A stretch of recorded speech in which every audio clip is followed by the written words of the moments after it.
This is actually from a talk that I give to different networking groups. So some of it's a little geared towards a different group. First of all, what a lot of entrepreneurs do, what I found myself doing when I had my restaurant, was I was just working day to day on the day-to-day stuff in my business. And I really had no clear idea where my business was going, because I was so focused on serving customers, on bringing raw materials in, on getting stuff sent out to customers, dealing with the books, that basically I had a rudderless ship. And when you have a rudderless ship, what happens? It's going to crash and fall over. What you want to do, preferably, is spend some time at least working on your business in addition to, or instead of working in your business. And really, as an entrepreneur, ideally, you haven't created a job for yourself. You haven't bought a job. You're creating something of value that presumably will grow and become profitable. So you really need to spend some time on your plan. And we talk about doing this business plan. Didier's business plan actually was one of the better ones that I saw in the program. So he was downplaying his plan, but it was pretty good. And it's a guidepost.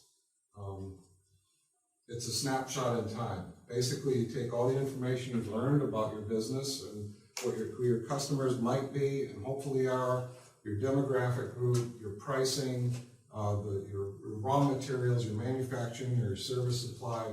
You take all that, you put it into a report, and at that moment in time, that's the best idea you have for how your business is going to work. And what you're doing is you've taken this information, you look forward a couple of years into this fantasy world, which hopefully is not as much fantasy as it might be, but that's all it is. It's really just a fantasy. And you do the best you can with the information you have. Once you start your business, the business plan is old. You can still use it for guidance, but it probably has nothing to do with what you actually experience out in the real world. So what you want to do is occasionally update your plan, take what you've learned, and change your projections for the future, hopefully in a good way. Now, you start with goal setting, and you have personal goals and business goals, and this is what I try to go over with all clients and all you guys is we want to get your personal goals out there, written down, and your business goals, what you want to accomplish with your business, and hopefully they're in concert with each other. They're not clashing with each other, that they're in parallel. If your personal goal is to spend a whole bunch of time on the golf course and party and play around, but you've got a business that you need to spend 100 hours a week doing, those are probably not compatible goals, for example. Okay, so personal goals for a lot of people, you guys are on the young side of things, so retirement is probably not in your horizon at this point. It should be. But for most people, we do tend to put these things off. Even people my age are still putting off retirement thoughts quite often. But there's all kinds of goals that you have personally for your business. You have profitability, you have growth. There are other aspects. There's even social aspects to owning a business. What I have is a calculator that I've used and created. And if you look at your profit margin for your business, which you may not have any idea what your profit margin might be for your business. For a small business, you'd hope for 40%, minimum of 20%. So that's the amount they have left over after all the bills are paid. And if you look at the amount of money you'd like to earn, which could be $1,000 a year, it could be $60,000, it could be $600,000, $6 million. It's what you would prefer to take out of your business. Certainly you need enough money to live on if you quit your day job. And if you take that number and divide it by your profit margin, you end up with the amount of money your business has to pull in revenues, in order for you to generate at least that amount of money for you to live on. So it gives you an idea of the scale and the scope of your business. Does that make sense? Okay. You can even look at $1 million. So if you like to take $1 million out of your business with a 20% profit margin, you'd have to be bringing in $5 million in revenue. And a lot of people don't really look at it that way. It's, I'm going to make cupcakes, and I'm just going to start selling cupcakes, and I'm going to sell as many cupcakes as I can, and if I'm lucky, then I can quit my day job. And that's, but if it takes you 5,000 cupcakes a week in order to make enough money to live on, then maybe that's not a workable idea. Okay. So, you know, through your business, through your goal setting, you use a business plan, and you want to review it, like I said. And there are certain tools that you can use. There are 6 questions that you need to ask in order to run your business. So what do you need to know? When do I start making money? Right? You want to learn, you want to figure that one out, right? Did I make any money last month or last year? Or not? Can I pay my bills? What's my business worth? So if I need an investment, or if I want to sell my business, I need to have some clue what the business is actually worth. How efficiently am I running my business? Are there extra expenses that I'm not really aware of, or am I doing a really great job? And then finally, when it's all said and done, was it worthwhile? And there are 6 business reports that go with that. When do I start making money is called a break-even analysis. Did I make any money is your profit and loss or income statement. Can I pay my bills is a cash flow statement. What's my business worth is a balance sheet. And how efficient am I doing it is a profit margin, which we've seen before. And then was it all worthwhile is called return on investment. These are all numbers that you should hopefully be calculating for your business plan based on the numbers that you're projecting for the business to provide for you. Again, this is a guess, your best guess. There's a lot of hope and prayer in those numbers, but it's some people way overstate their profits, way overstate their revenues in the hopes that it'll fool an investor. Probably not a good idea, but it makes them feel better. So the first one is, when do I start making money? The break-even point. And that's defined as the point at which the next sale you make generates a profit. And there are 2 components to it, fixed costs and variable costs. So if you look at the money that goes into your business for your expenses, just at a guess, maybe you know, maybe you don't know, what is a fixed cost? What would you guess? You probably know. You know? For my break-even? Or what's a fixed cost for your business? For every time I run an event? Or just in general. In general. You have an office. So you have bows and arrows. You've got people that you might be bringing on board, you're hiring or paying some money. What would be a fixed cost? Fixed monthly cost for me, I would say around $1,000. Okay, and what generates that $1,000? What are you paying for with that $1,000? Paying for booking space, rental space. Yeah. Rental? Yeah, Rent? rental space, marketing. Yeah, marketing. Paying people. Okay, is that fixed cost or variable cost? That's a variable cost. Yeah, so variable cost, so fixed. And then variable. People, quite often. So fixed costs are costs that don't change. Yeah, rent. Your rent, your telephone, gas. Yeah, gas. It could be your salary, which presumably won't change depending on your sales, in which month. Marketing actually could go into either space. It depends on how you treat it. I think usually it goes in fixed. But you got people, you got raw materials, if you're making a product, that sort of thing. Question. Yep. In his business, Yep. would the arrows be a fixed cost, even if he maybe would be using that many arrows all the time? It's a good question. Well, if you scale up your business, say that right now you're getting, The thing for me is that my arrows break. They break all the time. So for me, it's a cost I have to have every time, because every event I do, I might have one arrow that breaks. well, also, if you can accommodate, say, 50 people at an event right now, but you want to double the number of people, you need that many more bows and arrows to use them at the same time. Yeah. So it's scaled up based on the number of customers that you have. And it's lumpy because you're only going to have so many people based on the space. You just have that many bows and arrows. Yeah. Yeah, that plus the fact that you have to keep replacing. So usually you're not replacing a copy machine very often, or your phones, or Yeah.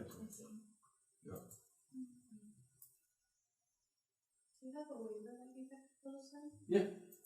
Because we have to have insurance, so people sign a waiver, and then they sign a waiver with the rec center, and then they put what is that, just put it. So there's a formula that you can use. There's no test on this. But break even equals your fixed cost, which is a monthly or annual fixed cost, divided by the price, the unit price, minus the unit variable cost. So the price is what you charge for your product. So in this case, I'm using an example of my handyman business. My handyman business, the average price was $500 per customer. The variable cost, for the most part, was the cost I paid the craftsmen to do the work. So it was a charge for the contractors. They got half of the revenues. So the variable cost was $250 out of that $500. And then the fixed cost for running the business for a year was about $180,000 altogether. So if you put that in there, you've got $180,000 divided by 500 minus 250.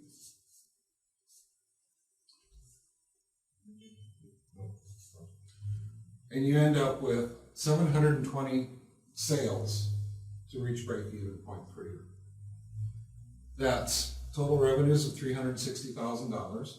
And you can see on this graph, the fixed cost is flat because that doesn't change on the graph. So no matter how many sales I make, that fixed cost stays the same. Now at a certain point, what happens is that I will have too many customers and I'll have to hire a new admin, or I might have to expand the office. I can add or subtract as many craftsmen as I need because that's handled in the variable cost. But you notice that your costs go up with more sales. So if I have zero sales, I have no variable cost. But I still have that $180,000 of fixed cost. So now, if I have no sales, I've just lost $180,000 just by running it off. So another example, I've got sock monkeys. I make sock monkeys for a living. Okay? I have one. Okay, I don't actually do this. It's an example. So, to make sock monkeys, you need a sock, you need some stuff to stuff in the sock, you need felt, you need googly eyes, you need a seamstress to sew the sock up. So all that, we figure that we're selling them for $15 each, and it's going to cost about $8 each in materials, in raw materials and labor to produce each one of those sock monkeys. And fixed costs, we're calling it $80,000, and the reason we're putting this seems actually rather high, but the reason is that this is my job. I need $45,000 to live off this. So $45,000 of that fixed cost is my salary. So when you put all this together in that formula, you end up with 11,427 sock monkeys per year to reach break even with these conditions. So can I make 11,429 sock monkeys to get no profit? Now if I sell 11,430 sock monkeys, I will then have $7 in profit. So that's where the break even is. So the next sale, and then after that, every single sale after that, you get more and more profits. Okay. Any questions on that? Does that make any sense? Okay. So the next several reports are the standard bookkeeping reports. There's 3 standard accounting reports that you'll encounter. It's the profit and loss or income statement. I'm used to it being called profit and loss in the US, but I believe they usually call it income statement here. And there's like probably 4 or 5 other names for it. It just shows income and expenses and what's left over, if anything. Then there's the cash flow statement, which is the one about paying your bills. And then the balance sheet, which shows you how much your business is worth. So first of all, did I make any money? You've got revenues, you've got expenses, and then the bottom line is what's left over. So this is a representation of a income statement. And again, we're showing the handyman business, and we had average sales price of $500, and we sold 720, which would show up in this report as revenues of $360,000. So this is what we showed before on the break even, because it turns out that I'm giving you a representation of the point at which break even happens. So we see manufacturing wages, $250 each at 720, so that's $180,000. And then there's a breakdown of the fixed costs. So your variable costs, in this case, are basically just paying for the craftsman. It's labor. And then the fixed costs, you've got rent, office supplies, salary, an admin person, some insurance, IT, marketing. Marketing in this case was about $5,000 a month, and most of that was spent on sending flyers out in unaddressed ad mail. So at this point, we have no profit and no loss. Now maybe we have a little worse year. So the next year we bring in $325,000 in revenues. And what that represents is, instead of 720, it's 650 sales. So it's not that huge difference in sales, in individual sales. You still have the same amount of fixed costs here of $180,000. Notice that that never changes as we're going along. Because you brought in less money, well, at least your variable costs have dropped. So instead of $180,000, now it's $162,500. But when you add it all up together, now you have a $17,000 loss. You've lost 5% in profit margin. So this is how it, in profits and losses. Now, if we go the other way, we had a really good year. All of a sudden, we jumped up to 1,200 sales, and we're up to $600,000 of revenues, of actual money brought in. Again, the fixed costs stay the same. The fixed costs are still $180,000. We have not hired anybody new. We haven't changed our salary. Doing the same amount of marketing. And our variable costs have gone up. Now, instead of $180,000, our variable costs are now $300,000. But because we're on the plus side in that graph, we've made a pretty decent profit of $120,000, or 20% plus profit margin in this case.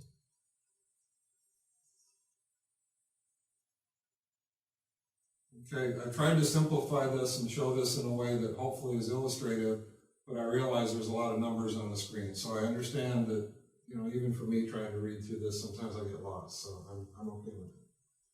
It's more for you to get the understanding of how profit and loss works and how the report will show you at the bottom line what's going to happen, and the difference between variable and fixed costs. Okay, now, can I pay my bills? Your cash flow statement. When does the money come in, and when does the money need to go out? And do I have enough?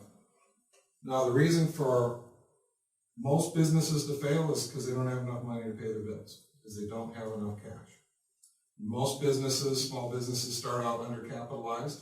You manage to do it about as undercapitalized as you can get. So far, you're doing good. And you know what, if you can do it self-finance, that's great, because you're not giving up any part of your business. One of the reasons for taking on investors is to grow your business faster or grow it larger than you could on your own. But what BWY was saying was there's a point at which it makes sense. And initially, usually you start off self-financed. You get loans from your credit cards or your RSP, or you're getting loans from the bank of mom and dad, or friends or whatever. And then you get your business going, and finally you get enough sales, and then you get the interest of investors, or you need a loan maybe to increase manufacturing or whatever. Okay. Anyway, paying my bills. Cash flow, the actual statement is very similar to this, to the income report, the income statement. But what it doesn't show is some of the stuff that's non-cash. And if you go through a bookkeeping or accounting course, they have this great big long formula that adds stuff in and takes stuff out. And for a small business owner, most of that stuff is absolutely meaningless. It just makes the equation hard to understand. So basically, a cash flow statement is a forward-looking statement. And you can also look at it in backwards to see what happened with your cash. But for you, for the small business owner, you want to look ahead, at least a year probably, and figure out what's going to come in for revenues for your business and when you have to pay your bills. So if I start out with no cash in the bank, not a good way to start the year, and I made $15,000 in revenues for the month, and again, this is the handyman business, so I paid out half of that in commission, so $7,500 goes out. Now, $180,000 divided by 12, that's $15,000 a month is my fixed cost. Not going to change. So I end up with $22,500 leaving to pay my bills. And I end up losing, I'm at minus $7,500. That's where the term red ink comes from, because for some reason accountants like to do negatives in red and black ink and means profits. So somewhere, I have to come up with $7,500 to pay the bills. Or I could push them off into the next month, and some bills I can do. Some bills are less likely to be acceptable. Rent, you can probably do for a couple months. Your remittances to Revenue Canada, it's really not a good idea to be late on those. And also to pay employees. Never ever avoid paying your employees. For one thing, even with a corporation, the government, Revenue Canada, can go through the corporate barrier and sue you personally for the money. What? Oh yeah. You do not mess with your employees. Okay? So, I mean, it's an involved thing, and they don't do it easily, but they can go, even if you have a corporation, you cannot avoid that kind of liability. Okay, so February, we start $7,500 in the hole. We got $25,000, it's a better month, $25,000 coming in. So our total cash in is $17,500 because we started out negative. $25,000 means I paid $2,500 or $12,500 to the craftsman. Again, that $15,000 a month in operating expenses and fixed costs. So my cash out is $27,500, and now I'm $10,000 in the hole. I'm at negative $10,000 in my checking account. So, but individuals and small businesses being minus in the checking account doesn't fly very well. They take a dim view of that. But we're going to go on. In March, we're starting out at $10,000. Again, you know, in the handyman business, December, January is the worst months, and they start getting better and better as we go along. So $30,000 in revenues. So cash in started out minus $10,000, so we're up $20,000 for revenues. But now we've got $15,000 for commissions, or $15,000 in fixed costs. So total cash out is $30,000. And again, we're $10,000 in the hole. Business cannot sustain that kind of losses for very long unless you've got deep pockets to keep loaning to the money.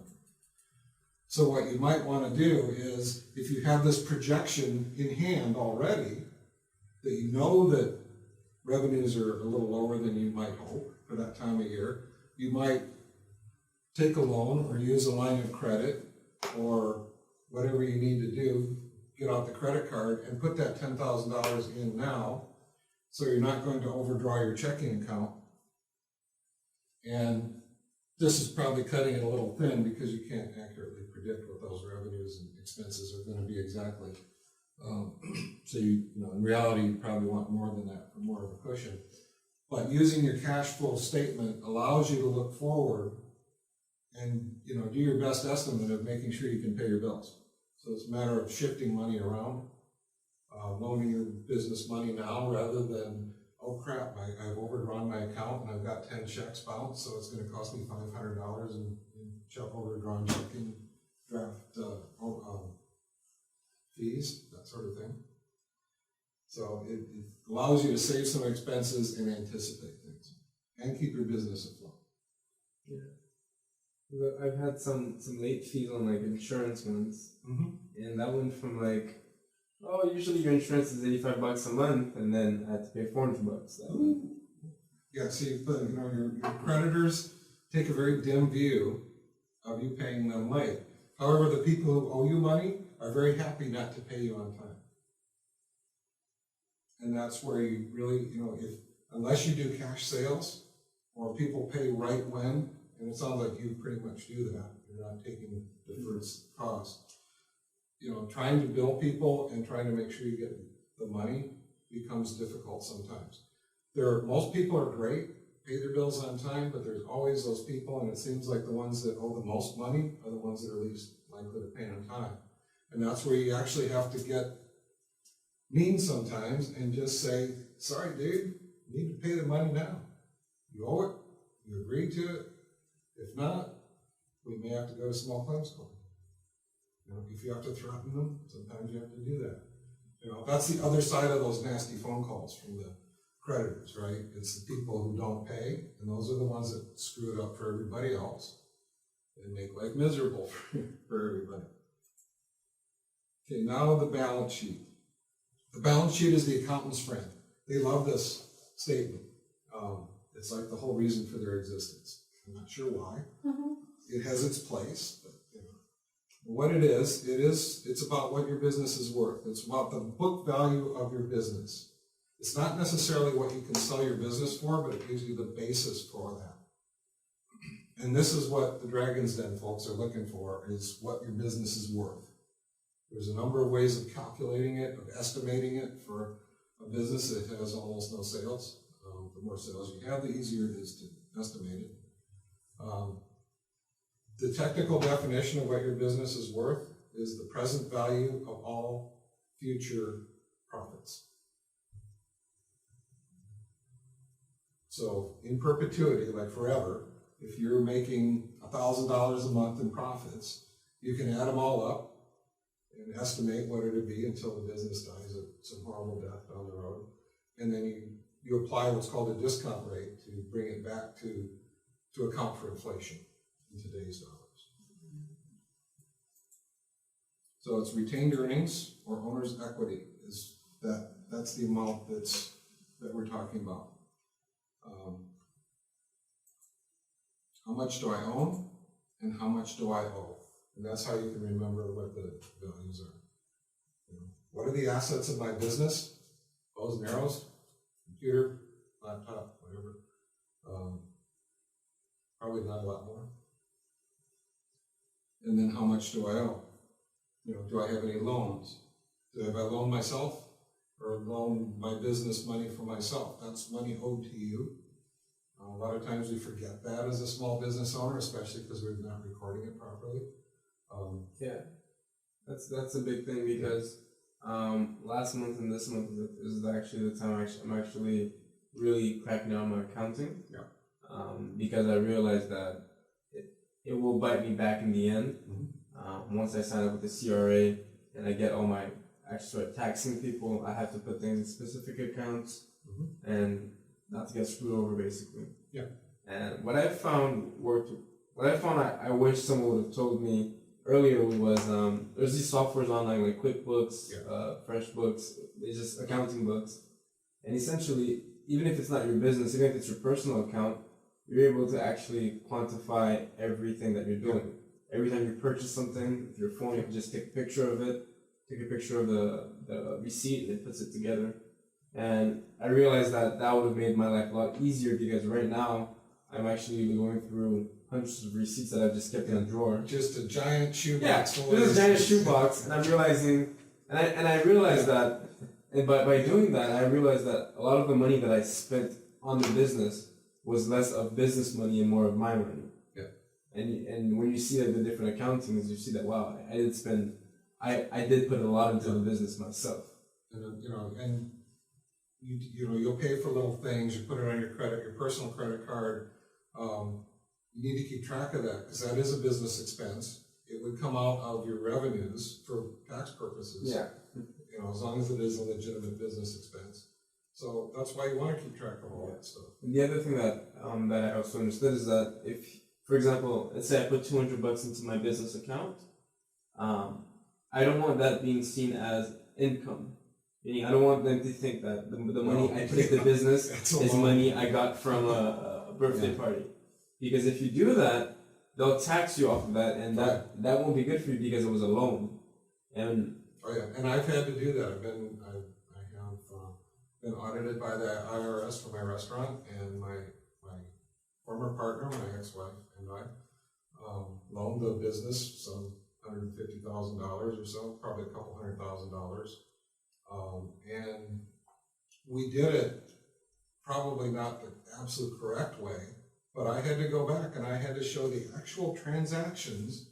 I had to show them my bank statements where the money came from and where the money went to. We were moving money across from the U.S. It was. If you can prove it, they were close to denying that. If I really hadn't had, there's like one check receipt or something that was the one where they said, "Oh, okay, we'll accept it." Up to that point, I was like, "I don't care. You don't have any proof.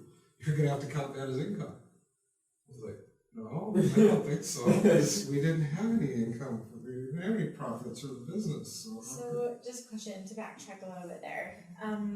What I'm understanding, correct me if I'm wrong, the party of $2,000 that you just made, you put that in a separate account, or are you just not counting, like, do you know what I mean? Like, it's not a loan, it's income. I'm a bit confused. No, so how are you separating those? So what you do is you're gonna have a business account Right. and your personal account. So Right. the personal account you have right now is essentially with RBC or Advanced City. Mm-hmm. The business account, you have to have a business license and a business number to own a business account. Mm-hmm. So when you sign on through that, the government's gonna tax the business differently. Okay. You can basically it's not the same thing as a personal account. Expenses, things you spend money on, charity that you donate to. That's why you always hear stories of businesses donating millions of dollars to charities because with taxes, it's kind of a little loophole that can help you out. So essentially, if I have a birthday party and it's $200, and I get that birthday party to come into my business, that's income. So like the income statement he showed you. But if I have $200 and I want to put it into the business to buy equipment, I'm buying this from my personal account, then that's considered a loan. Or even, for example, I've sent dozens of e-transfers from my personal account to my business account. But in the beginning, I never wrote as a letter, this is a loan from DTA Vincent to Clash of Arrows. So I have to go. That's what we didn't do. We didn't write that letter. So right now I'm going back to all my old e-transfers, and even if it's just $20 cash you put into the business. The government, if they see the $20 cash going into the business, for all they know, someone paid you to do that. They don't know that you put your own money there, and that's gonna mess you up really bad. And even though you would never lie about those things, there are people who will. Mm-hmm. So they have to assume, because there are so many people who will try to finesse those things and basically not pay taxes on taxable income, that they have very stringent requirements. It helps to understand that and just keep records on everything. Even if you just give your bookkeeper or your accountant a shoebox full of receipts, it's better than not keep saving the receipts. So this is a representation of the balance sheet. You're balancing your assets with liabilities and owner's equity. And this is what's called the accounting equation. It's some variation of assets equals owner's equity plus liabilities. Or owner's equity equals assets minus liabilities is the way it's usually shown. And that's why accountants have to balance everything to the penny, because that statement has to balance, and all the other things that go into it, including your income statement and cash flow statement and all that, they all have to coordinate with that. Now, efficiency, profit margin. How much came in, how much is left over, which is revenues and profits. Yeah.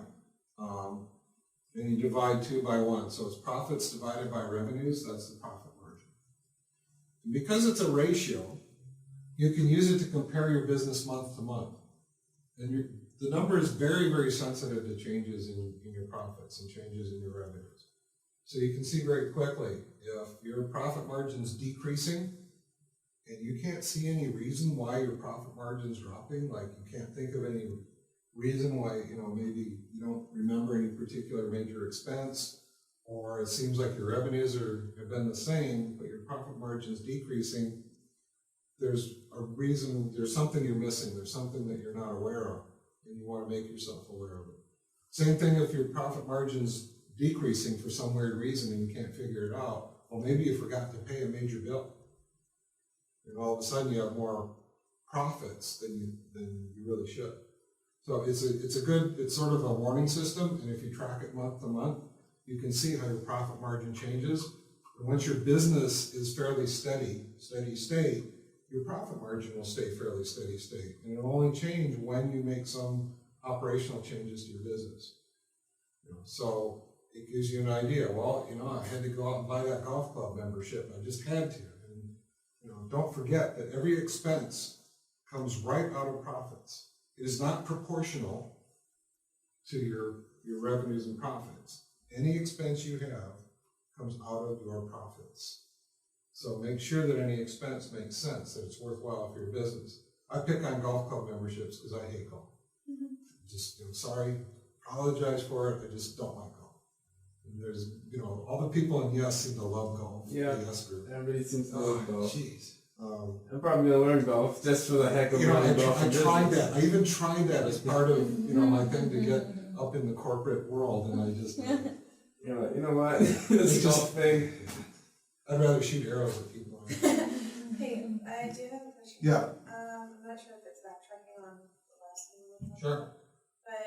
But say I have to do the what's it called? The internship. Okay. And that's looking like it's going to cost me $2,000 to Sure. $5,000. I'm obviously going to have to do that before Yep. I start the micro lending. You have an opportunity to accumulate a certain amount of expenses, Yeah. and before you actually kick off your business. So okay, I'm kind of considering separating the two completely and Yeah. making the micro loaning just non-for-profit, and then Yeah. having the importing as an importing business. So I'd be basically taking how would that work? Like, how would I do I'd just keep all my expenses? Yeah, just record it however you record your books, whatever you're doing, whether it's a checking account. I use Quicken, and I record my business expenses that I spend in my personal account, and then I also record them in QuickBooks for my business. So it keeps things straight between, so I know which are actual business expenses that I'm personally paying for, and then hopefully getting reimbursed for. Hey everybody, sorry to chime in for a second. The connection just froze for a minute. I didn't hear the question. Do you mind repeating it really quickly? Well, Cheris I can talk louder. So it's Cheris's business has got several parts to it. One is there's a micro lending operation, and then there's an importing component. And the micro lending operation, if she starts it up as a nonprofit, that's a whole different operation than the importing business, which would be a for-profit venture. And she's looking at having to have some training expenses before she actually kicks these businesses off. So it was, how do I deal with that kind of a pre-expense, basically? Is that correct? Yeah, basically. It's like, I have to make a business name and account and all that jazz before? No, just document it, because there's going to be a point at which you kick your business off. And before that, there are costs. You may have Yeah. lawyer costs, you may have other things that happen before you actually start your business. So you just keep track of that, and then let the accountant manage that for you. I hate doing that. But does that help? Does that answer your question? Did you guys hear it? Yeah, thanks. Okay. All right, so we good? Okay.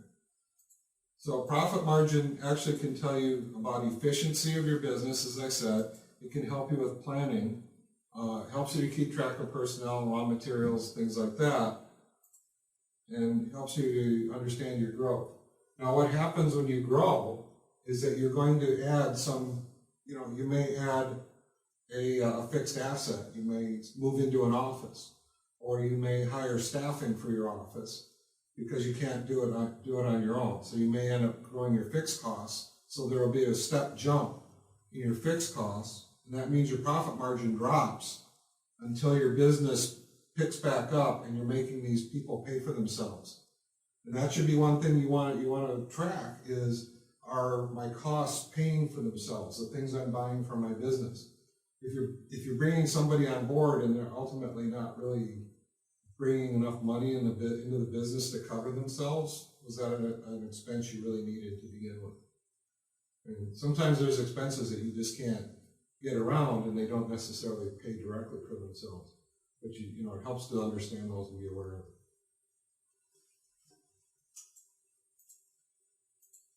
Okay. Discounting, one of my favorite subjects. So, and this is an example where profit margin you can use profit margin to illustrate a point. So a lot of times when we have our businesses and we're at a desperate point for wanting customers, the first thing we go to when we're wanting to close a sale is we reduce our price. We give people a discount because we figure that's the thing that most people are worried about, right? Mm-hmm. It's not necessarily true because there are people who only operate on price, and basically you don't want them as your customer anyway. What you want are people who appreciate the experience and the quality that you bring, and your quality product or service. You should have the confidence to be able to stick to your price line. I mean, there's times when doing discounts makes sense, for a number of reasons, but it should not be your first go-to when you're negotiating. Or that you just throw out a marketing thing and say, oh, we're going to give you a 10% discount just for showing up. I have a question just in regards to kind of what I'm going into. Sometimes people will inquire, oh, I have a really large party of people. Can I then have a discounted price? Would you just have like an assigned rate for that kind of thing? Or how does that work? Or So, would you say no? So no, sorry, that's my not suggestion for that kind of thing is there's nothing wrong with a volume discount. I mean, first of all, you're not paying for marketing for that group. Mm-hmm. Somebody's brought them in, right? Mm-hmm. And it's a lot more business than you might have expected at that time. Okay. And it does help close the sale. But what you should also do is what I'm going to show you here is calculate for yourself. Understand what that discount will do for your business so that you know there's a price you won't go below. Okay. Because people will keep negotiating. Oh, 10% isn't enough. I need a 25% discount. And you may just have to say, well, sorry that I've got to make some money on this, and I think you'll find that my product is worth it. As a matter of fact, I've had people pay me more than my asking price when I've been done with it. Okay. So you want to counter that and not be stuck with that. And then once you start discounting, it's hard to go back the other way, because if everybody knows that you always discount, they're always going to want that discounted price. So if you look at a situation here with no discount and $500 average revenue, and in this case we've got $400 in expenses of fixed and variable costs, so that leaves $100 in profits, which is a 20% profit. Not a bad profit, not horrible, not great, but for the business I was in, that was about what we were expecting to get. If I do a 10% discount, now I've dropped my price from $500 to $450. Okay? So I think a lot of people would think, oh, well, I'll end up with a $90 profit because I dropped my price by 10%. I'm going to, have a drop in profit. The reality is that you've cut your profit now in half. Now your profit is $50, and you, instead of a 20% profit, you have an 11% profit. Okay, so we don't always think of that, but the profits are a smaller number than the revenues. So it's proportionally larger effect when you do a discount, not a proportional effect, it's a proportionally larger effect. Yeah. And if I discount by a third, which, that's not an unreasonable discount to a lot of people, now my revenues are $335 instead of $500. My costs are still $400, so now I've lost $65 on this sale. So, should I have done that? Now, there are cases where that would make sense. If I have repeat business, this is a loss leader, maybe it's a marketing thing that I'm doing, so I know that I'm deliberately doing this. But if I consistently give people a 33% discount, thinking that I'll still have some profits left over when I'm losing money, basically I'm killing my business through kindness to other people. Mm-hmm. So this is where profit margin, understanding how profit margin works, can help you to understand your cost structure and to make sure that you're not killing yourself. So with profit margin, you have certain knobs that you can turn. You can raise your price. You can do bundling and upselling. You can improve your marketing for no cost. So these are things that you can do to increase your revenues. Marketing, if I say I start a customer referral program where I'm just asking people to refer their friends and family, then I can bring in more people for $0 of marketing costs, extra marketing costs. So now I've reduced my marketing costs per person, and that means that my profit margin goes up. So, same thing with the customer loyalty pro. So we got customer loyalty, we've got referrals. So customer loyalty, you're asking people to come back again for more sales. You've already spent the money to get them to come in the first place. If they love you, if they love your quality and your service, they're going to come back and they're going to tell their friends. So you make repeat sales, again, for no marketing or little marketing costs. And again, you're increasing your revenues and you're decreasing your costs, your marketing costs, so your profit margin goes up. Customer service. So customer service, again, it affects how often people come back, right? So if I have really poor customer service, are people going to come back and buy my product again? No. If I have really good customer service, what are people going to do? I love you. They will fall in love with you. They will become advocates for you. And you can take advantage of those advocates by asking them to spread the word and enhancing what they're already doing. You can encourage that. And again, that lowers your costs, it lowers your marketing costs. So for profit margin, reduce your variable costs. So, one of the things I could have done was paid my craftsmen less than 50%. And I even tried that once, but it was a disaster. That did not work well. But if I'm making sock monkeys, I might outsource and find a cheaper source of socks.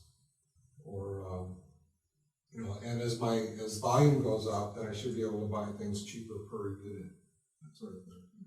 Fixed costs, one of the things that I might need to do is maybe I've hired an extra admin person on, and the reality is that I can't afford that person. I may have to get rid of it, reduce my fixed costs.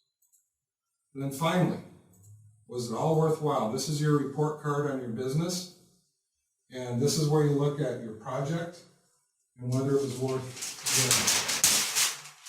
So what you want to compare with is, say I invested $100,000 in my business.